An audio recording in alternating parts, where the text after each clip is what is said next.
किसी घने वन में एक बहुत बड़ा शेर आता था। वो रोज शिकार पर निकलता। वो एक नहीं, दो नहीं, कई कई जानवरों का काम तमाम कर देता। जंगल के जानवर डरने लगे कि अगर शेर इसी तरह शिकार करता रहा तो एक दिन ऐसा आएगा कि जंगल में कोई भी जानवर नहीं बचेगा। जंगल में सनसनी फैल गई। शेर को रोकने के लिए कोई ना कोई उपाय करना जरूरी था। एक दिन जंगल के जानवर इकट्ठे हुए और इस प्रश्न पर विचार करने लगे कि वह शेर के पास जाकर इस बारे में बात करेंगे। दूसरे दिन जानवरों का एक दल शेर के पास पहुंचा। उनको अपनी ओर आते देख शेर घबरा गया। शेर गरज कर पूछा, क्या हुआ तुम सब यहाँ क्यों आ रहे हो? महाराज, हम आपसे निवेदन करने आए हैं। आप राजा हैं और हम आपके प्रजा। जब आप शिकार करने निकलते हैं तो बहुत शिकार करने मार डालते हैं। आप सबको खा भी नहीं पाते।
शेर को लगा कि जानवरों के बात में सच्चाई है।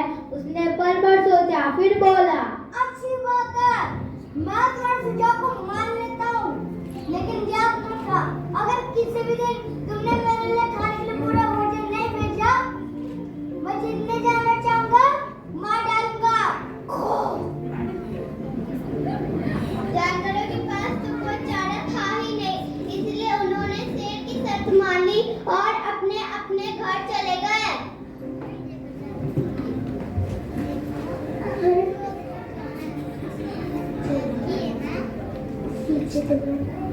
शेर की शर्त मानने के बाद उस दिन से हर रोज शेर के खाने के लिए एक जानवर भेजा जाने लगा।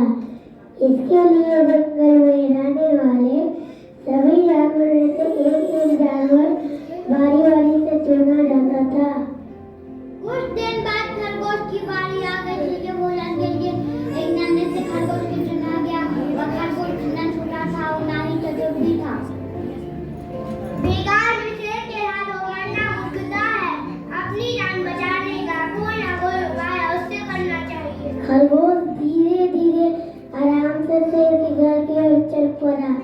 जब वह शेर के पास पहुंचा तो बहुत देर हो चुकी थी। भूख के मारे शेर का बुरा हाल हो रहा था।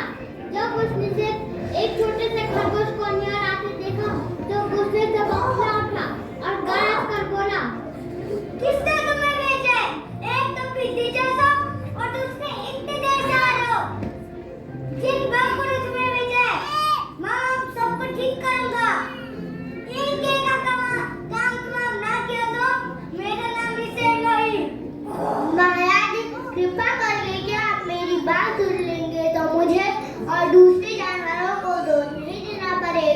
वो तो ये जानते थे कि एक छोटा खरगोश आगे भोजन के लिए पूरा नहीं आएगा, इसलिए उन्होंने 6 खरगोश भेजे थे।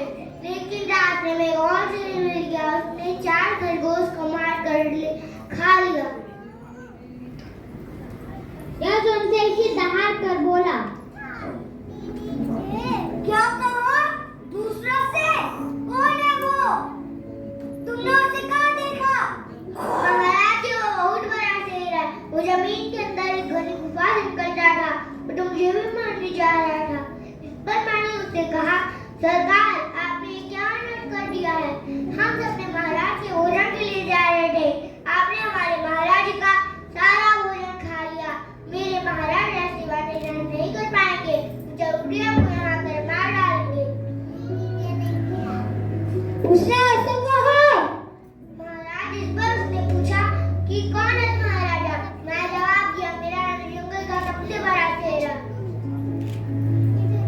ठीक कहा तुमने।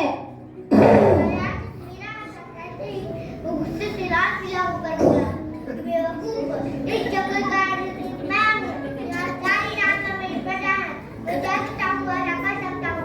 जिस मुल्क को तुम अपना समझते हो उस चोर को मैं सामना नहीं करूँ।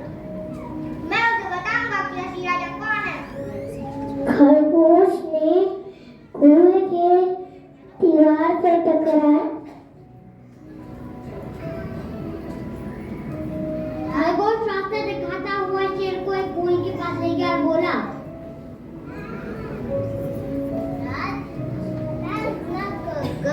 उस शेर ने आपको मुझे लाने के लिए भेजा है।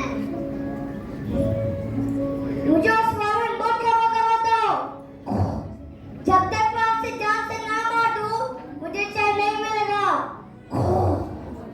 अच्छा महाराज, बहुत ही उसकी सजा है। अगर मैं और बड़ा मजबूत होता तो खुद ही उसे टुकड़े कर देता। रास्ता बताओ, फोन बताओ, किधर चलना है?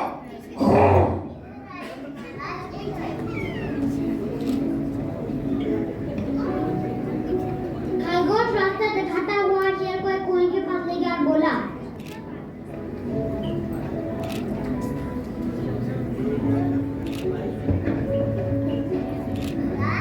वधु से जमीन के नीचे एक किले में रहता है, जरा सावधान रहिएगा, किले का छुआ दुश्मन खतरनाक रहता है।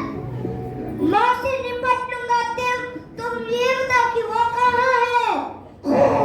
पहले जब मैं तुमको देखा था तब तो ये बाहर खड़ा था, लगता आपको आता देखकर वो किले में घुस गया। आइए मैं आपको दिखाता हूँ। खरगोश ने कुएं के नजदीक आकर शेर से अंदर झांकने के लिए कहा। उस कुएं में झांका तो उस कुएं में पानी की अपनी परछाई दिखाई दी।